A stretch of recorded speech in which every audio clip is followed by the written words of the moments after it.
Okay, so at the Aubrey Park Hotel, we've just finished the press conference for Out and About, the 7th of November, Goodwin main event, Olivia Goodwin show. We're joined by SD and his trainer, Kiri. How are we doing? Very well, thanks. Yourself? Yeah, not too bad, thank you. SD, obviously coming to your second pro fight, obviously quite a quick turnaround. You fought Moses Matuvu quite recently. How do you feel coming into your second pro fight? Right now I feel fit, I feel good. I'm ready to fight on Saturday. So, we obviously fought relatively closely. How does it feel coming into your second fight compared to your first? Did it feel any different? Was you nervous for your first pro fight? I'm not nervous. How can I explain it? Wary. Because it's different from the unlicensed. The crowd's different, the event's different, and obviously it's the tougher opponent. But after getting over the first one, I think it's more the atmosphere and the surroundings of that place rather than semis that puts it on there. Your opponent's an opponent. I was going to say it's more of the unknown, isn't it? Yeah. When you come into your pro debut, it's the unknown of not really sure on how it's thing. Do you feel much more comfortable and confident coming into your second fight now you know there's no real surprises coming up? Yeah, definitely. So you had a massive following, that some great fans that fought for you that come out to see you last time. How important are those people to you, SD? I mean, how important is it to have all that crowd behind you? I wouldn't so much say fans, say more friends, but yeah, definitely. I like when all my people come together, they all come watch me fight. So you were saying in the press conference, picked up you had one amateur, you had 13 on the unlicensed scene. As the unlicensed scene, do you think that was a great way to prepare you to come into the pro game? Obviously got used to the ticket selling, got used to that sort of hostile crowd sometimes? I would say to prepare me for in the IBA, the thing that helped me was, I'd say the crowd and everyone following me. I had harder work in sparring than I did in a lot of fights, but I did have a few hard, tough fights. A few of them actually turned pro, so you never know, probably meet them again along the way. So, Kiri, what changes have you made from the unlicensed scene into the pro game? Have you had to change SD's style at all, or did he always have that natural pro style? He's always had an aggressive style, but I worked a hell of a lot more on working on keeping it tight, smooth, more economical. And with the semis, it's more about building up a CV of courage, so they know what it's like to give it here, take it here, what it's like to have, like you said, have everyone screaming at you. But in the pros, you've got to tighten up and you've got to look good while you're doing it as well. I work on that as much as everything else. So, as I say, is that the main things you've been working on, just tightening them up? Tightening them up, yeah. Working a lot. You take things a lot more seriously in the sense of you break down your individual segments of your training, from power, speed, technique, timing.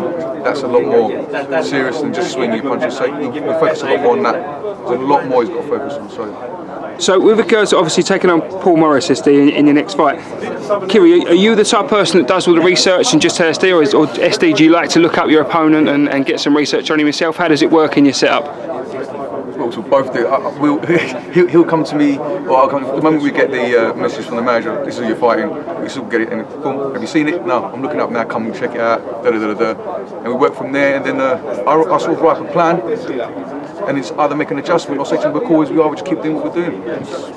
Is that how you do it? You build a game plan for every fight and then try and work off that from there? Yeah, it's more like just minor adjustments really, because his style doesn't change.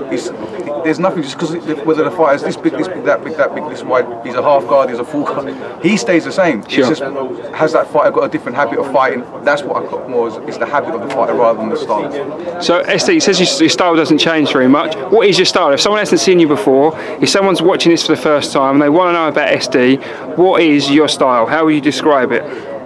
I keep it short so I don't let them know too much. I like to keep short and explosive. It's similar to a Tyson style, but trying to create more angles.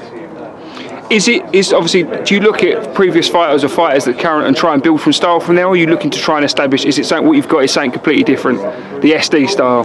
No, well, as my coach, as Kiri is my coach, he's taught me to learn as my own style. What everybody's different, as in size and what suits me best in the ring. So what do you know about Paul Morris and what have you seen of him? I've seen him, not really a big problem. Like I said, we've trained for every style, so whether he's going to change it up last minute, it's not really going to be a problem. Oh right, yeah, he seems quite militant, he's a straight shooter, got a good work rate. Nothing unusual, nothing that we're not going to work against us. Okay, so this will obviously another fight. What are you looking to do over the next sort of 12 months? How many fights do you want to get in over the next 12 months? Where do you want to be in 12 months' time? I like to stay busy, so with every couple of months I like to be back out. After a fight I don't really take too much time off. I'm not the sort of guy that will sit back and rest. So yeah, going to be quite a lot out next year. I'll go by what coach or manager says. Yeah, that's pretty much it. We just hopefully another 5-6 fights would be good. Every 3 months, we'll come back, getting 10-0 would be nice.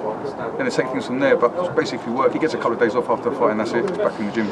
Is that standard for your fighters? Is that what you want to do? Yeah. Just give them a couple of times off and keep them in the gym all the time. Especially if they're fighting, every 3 months, call it. Sure. It's roughly a 12-week training camp anyway. Yeah. So it's not too much rest. There's a saying that says if you stay ready, you haven't got to get ready, have you? So it's. That's it. Ultimately. Perfect. Okay, SD. Look, you've got a great following. If people want to join on the SD bandwagon, want to be a part of the SD movement, how do they get in contact with you? How do they get hold of you? On Facebook, you're on Twitter, you're on Instagram? I'm on Instagram. It's Demetriou 1 or Box SD. I'm on Facebook, it's just my full name at the moment. I'm on Twitter. So you can so people can get a hold of it. Alright, no problems. And also I just want to say thanks to my sponsors, #Blinds. The logo is drawn by the coach. That's how I come out, my bandana. And my sponsors on the back, London City Metals, Mr. Joe's and Mosswood. So just coming on to that, SD, how important are sponsors? I mean, we talked about how important it was to have the fans behind you. How important it is to have sponsors? There's a lot of costs that come in professional boxing that people don't realise. How important are they? Well, the Mosswood's my own sponsor, so in the gym. Mr. Joe's is like family, and Blinds and Scrap Metals I've known for quite a while, but they take a big part, and they're always there supporting the fights and they're promoting. So yeah. Esther, look, thanks so much. I'm really excited to see you at Ann again, and yeah, we look forward to your performance Saturday. Fantastic.